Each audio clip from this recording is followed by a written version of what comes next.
সংগীতা বৰ্তমান উপস্থিত আছোঁ যোৰহাটৰ সৰবাইবন্ধাৰ এটি অঞ্চলত এটি বিশেষ ঠাইত আমি পোনপ্ৰথমে মোৰ কেমেৰা পাৰ্চনে আপোনালোকক দেখুৱাব যে এইখন এখন হাবিৰ মাজত এটি ঘৰ আপোনালোকে প্ৰথমে দৃশ্যটি চাওক যে এটি হাবিৰ মাজত এটা ঘৰ আছে এই ঘৰটি দেখি হয়তো আপোনালোকো আচৰিত হৈছে এৰাবাৰীলৈ পৰিণত যোৰহাটৰ সাবৰমতী গান্ধী আশ্ৰম স্বাধীনতা আন্দোলনৰ সময়ত এই আশ্ৰমতে জিৰণি লৈছিল মহামানৱ মহাত্মা গান্ধীয়ে আৰম্ভ কৰিছিল অৰ্থনৈতিক উন্নয়নৰ হকে বহু কাম হয় দেশৰ স্বাধীনতা আন্দোলনৰ সময়ত যি স্থান লোকে লোকাৰণ্য হৈ পৰিছিল সেই স্থান এতিয়া পৰিণত হৈছে এৰাবাৰীলৈ এই দৃশ্য যোৰহাটৰ সৰবাইবন্ধাৰ ঘন জংঘলৰ মাজত পৰি ৰৈছে বছৰ বছৰ ধৰি গান্ধী আশ্ৰম স্বাধীনতা আন্দোলনৰ সময়ছোৱাতে গান্ধী ইয়ালৈ আহিছিলে ইয়াৰ পৰাই বিভিন্ন গঠনমূলক সমাজৰ গঠনমূলক কামসমূহ কৰিছিলে ইয়াৰ পৰাই বহু কাম কৰিছিলে কিন্তু এতিয়া ৰজাঘৰৰ কোনো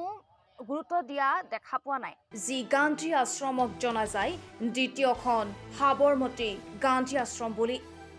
স্বৰাজ আৰু স্বাধীনতাৰ অংশস্বৰূপে প্ৰতিষ্ঠা কৰিছিল হৰিজন বন্ধু তথা গান্ধীবাদী নেতা কৃষ্ণনাথ শৰ্মাই এই সাবৰমতী গান্ধী আশ্ৰম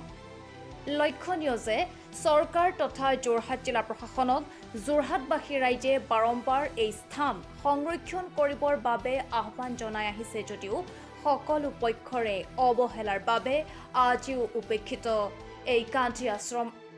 প্ৰত্যেক বছৰেই দেশৰ স্বাধীনতা দিৱসৰ পূৰ্বে ৰজাঘৰে এই আশ্ৰম পৰিভ্ৰমণ কৰি ইয়াক সংৰক্ষণ কৰাৰ প্ৰতিশ্ৰুতি দিয়াৰ লগতে গৃহটিৰ চৌদিশৰ হাবি বন কাটি মুকলি কৰি তোলে যদিও কিন্তু পৰৱৰ্তী সময়ত ই পুনৰ হাবি জংঘলেৰে আৱৰি পৰিণত হয় এৰাবাৰীলৈ 1937 চনত দেশৰ স্বাধীনতাৰ ঢৌৱে সমগ্ৰ দেশ কঁপাই যোৱাৰ সময়ত মহামানৱ মহাত্মা গান্ধী যোৰহাটলৈ আহিছিল মহামানৱ গৰাকীৰ একনিষ্ঠ অনুগামী কৃষ্ণনাথ শৰ্মাই স্বৰাজ আৰু স্বাধীনতাৰ অংশস্বৰূপে প্ৰতিষ্ঠা কৰিছিল এই সাবৰমতী গান্ধী আশ্ৰম 1937 চনত প্ৰতিষ্ঠা হোৱা এই আশ্ৰমত এটা সময়ত সাবৰমতী আশ্ৰমৰ আৰ্হিত এই গৃহতে বহু গঠনমূলক কাম হৈছিল ইয়াতে এটা সময়ত আৰম্ভ হৈছিল কৃষ্ণনগৰ সমাজ উন্নয়ন কেন্দ্ৰ ছ'চিয়েল ৱেলফেয়াৰ এডুকেশ্যন আছিল শিশু উন্নয়ন কেন্দ্ৰ কপাহী কাপোৰ তৈয়াৰ কৰা কেন্দ্ৰও আছিল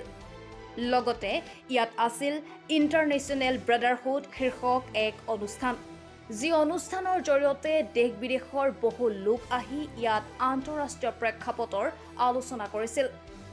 যোৰহাটৰ এক বিশেষ সম্পদ আছে যিটোৱে কৃষ্ণনাথ শৰ্মাই হৰিজনসকলৰ কাৰণে নিৰ্মাণ কৰা দ্বিতীয়খন গান্ধী আশ্ৰম আৰু সেই গান্ধী আশ্ৰমখন আছে কৃষ্ণনগৰত অৱস্থিত কিন্তু আজিৰ তাৰিখত সেই গান্ধী আশ্ৰমখন হাবি জংঘললৈ পৰ্যবেক্ষিত হৈছে আমি বাৰম্বাৰ অসম চৰকাৰক আৰু লগতে পুৰাতত্ব বিভাগক আমি অসম জাতীয়তাবাদী যুৱ ছাত্ৰ পৰিষদ যোৰহাট জিলা সমিতিৰ তৰফৰ পৰা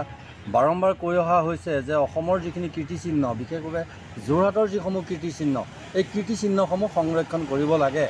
কিন্তু সংৰক্ষণ কৰাৰ ব্যৱস্থা কৰিব লাগে কিন্তু আমি দেখা পাইছোঁ যে যোৰহাট জিলা প্ৰশাসনেই হওক বা আজি ৰাজ্য চৰকাৰখনে এই কীৰ্তিচিহ্নসমূহ সংৰক্ষণ কৰাত কিন্তু কিছু তেওঁলোকৰ অৱহেলা হোৱাৰহে আমাৰ পৰিলক্ষিত হৈছে অসম চৰকাৰক আমি আহ্বান জনাইছোঁ যে সেই গান্ধী আশ্ৰমখন কীৰ্তিচিহ্ন হিচাপে সংৰক্ষণ কৰক আৰু সংৰক্ষণ কৰাৰ ব্যৱস্থা কৰক আৰু সেই কীৰ্তিচিহ্নখন এখন সৰ্বাংগ সুন্দৰ ৰূপ দি তাত যাতে সেই আশ্ৰমখনৰ এটা পৰিৱেশ পৰিস্থিতিবিলাক তাক সুন্দৰ কৰি সজাই পৰাই তুলিবৰ কাৰণে আমি অসম জাতীয়তাবাদী যুৱ ছাত্ৰ পৰিষদ যোৰহাট জিলা সমিতিৰ তৰফৰ পৰা আহ্বান জনাইছোঁ কিন্তু এতিয়া সেই ৰামো নাই অযোধ্যাও নাই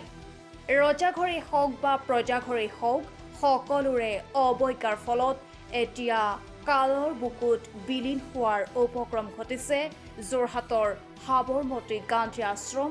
আৰু পাহৰ নিৰ্গৰ্ভত হেৰাই যাবলৈ ধৰিছে গান্ধীবাদী নেতা তথা হৰিজন বন্ধু কৃষ্ণনাথ শৰ্মা কেতিয়ালৈ আচলতে এই গান্ধী আশ্ৰমখন এটা সুন্দৰ পৰিৱেশত দেখিবলৈ পাম সেয়া পৰৱৰ্তী সময়ত লক্ষণীয় হ'ব আৰু আমি চৰকাৰলৈ আমাৰ তৰফৰ পৰা অনুৰোধ জনাম যে এই সাবৰমতীৰ গান্ধী আশ্ৰমখন আচলতে সংৰক্ষণ হ'ব লাগে।